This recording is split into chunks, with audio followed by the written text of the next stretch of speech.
Bismillahirrahmanirrahim. Assalamualaikum warahmatullahi wabarakatuh. Saya Indah Windari dari kelas 4C akan menjelaskan Bismillahirrahmanirrahim. Assalamualaikum warahmatullahi wabarakatuh. Saya Indah Windari dari kelas 4C ingin menjelaskan tentang strategi pembelajaran matematika. Yang pertama, pada pertemuan 2 dan 3, kita mempelajari teori belajar dan pembelajaran. Yang pertama, teori behavioristik.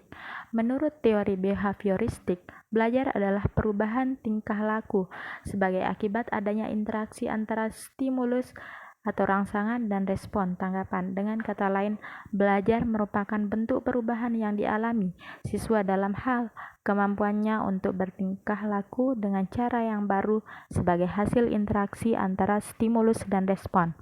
Yang kedua, teori kognitif. Berbeda dengan teori behavioristik, teori kognitif lebih mementingkan proses belajar daripada hasil belajarnya. Teori ini mengatakan bahwa belajar tidak sekedar melibatkan hubungan antara stimulus dan respon, melainkan tingkah laku seseorang ditentukan oleh persepsi serta pemahamannya tentang situasi yang berhubungan dengan tujuan belajarnya. Teori konstruktivistik. Teori konstruktivistik merupakan metode pembelajaran yang lebih menekankan pada proses dan kebebasan dalam menggali pengetahuan serta upaya dalam mengkonstruksi pengalaman, atau dengan kata lain, teori ini memberikan keaktifan terhadap siswa untuk belajar menemukan sendiri kompetensi pengetahuan atau teknologi dan hal lain yang diperlukan guna mengembangkan dirinya sendiri. Yang keempat, teori humanistik.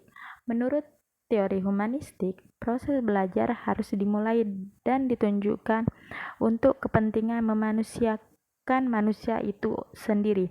Oleh sebab itu, teori belajar humanistik sifatnya lebih abstrak dan lebih mendekati bidang kajian filsafat, teori kepribadian, dan psikoterapi daripada bidang kajian psikologi belajar. Pertemuan keempat, kita mempelajari tentang penalaran dengan metode deduksi. Penalaran dengan metode deduksi adalah penalaran menarik kesimpulan dari pernyataan yang berlaku umum dilakukan kepada keadaan khusus. Yang kedua, penalaran dengan metode induksi. Penalaran dengan metode induksi adalah penalaran menarik kesimpulan dari pernyataan yang berlaku khusus yang didapat dari beberapa kali pengamatan diberlakukan secara umum. Penalaran yang ketiga itu penalaran dengan metode ilmiah. Penalaran dengan metode ilmiah adalah penalaran yang merupakan rangkaian penalaran deduksi dan penalaran induksi yang dilakukan berulang kali. Komunikasi penyebaran pada masa awal perkembangan matematika memiliki objek benda-benda nyata di kehidupan sehari-hari di sekeliling kita. Pada waktu itu, matematika merupakan salah satu sarana memecahkan masalah hidup sehari-hari. Kemudian, melalui abstraksi dan idealisasi tersusunlah matematika sebagai pengetahuan yang memiliki sistem dan struktur deduktif aksiomatik. Pemecahan masalah. 4 langkah pemecahan masalah modern dari George Polya. Yang pertama, memahami masalah. Yang kedua, memikirkan rencana permasalahan. Yang ketiga, melaksanakan rencana permasalahan. Yang keempat, meninjau ulang pemecahan masalah yang telah dilakukan. Pada pertemuan 5, kita mempelajari tentang pendekatan. Pendekatan pembelajaran dapat diartikan sebagai titik tolak atau sudut pandang kita terhadap proses pembelajaran yang merujuk pada pandangan tentang terjadinya suatu proses yang sifatnya masih sangat umum. Di dalamnya mewadahi, menginspirasi, menguatkan, dan melatari metode pembelajaran dengan cakupan teoretis tertentu. Dilihat dari pendekatannya, pembelajaran terdapat 2 jenis pendekatan. Yang pertama, pendekatan pembelajaran yang berorientasi atau berpusat pada siswa. Yang kedua, pendekatan pembelajaran yang berorientasi dan berpusat pada guru. Pengertian strategi. Dari pendekatan pembelajaran yang telah ditetapkan selanjutnya, diturunkan ke dalam strategi pembelajaran. Strategi dalam kegiatan pembelajaran dapat diartikan dalam pengertian secara sempit dan pengertian secara luas. Dalam pengertian sempit, bahwa istilah strategi itu sama dengan pengertian metode, yaitu sama-sama merupakan cara dalam rangka pencapaian tujuan. Dalam pengertian luas, bagaimana dikemukakan Newman dan Logan, Habib Syamsuddin Ma'mun 2003 mengemukakan 4 unsur strategi dari setiap usaha. Yang pertama, mengidentifikasi dan menetapkan spesifikasi dan kualifikasi hasil. Yang kedua, mempertimbangkan dan memilih jalan pendekatan utama. Yang ketiga, mempertimbangkan dan menetapkan langkah-langkah yang akan ditempuh. Yang keempat, mempertimbangkan dan menetapkan tolak ukur.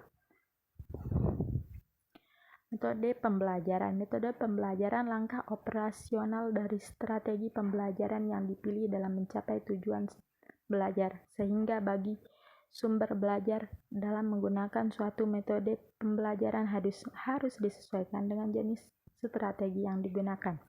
Yang kedua, teknik pembelajaran. Selanjutnya, metode pembelajaran dijabarkan ke dalam teknik dan gaya pembelajaran. Dengan demikian, teknik pembelajaran dapat diartikan sebagai cara yang dilakukan oleh seseorang dalam mengimplementasikan suatu metode secara spesifik.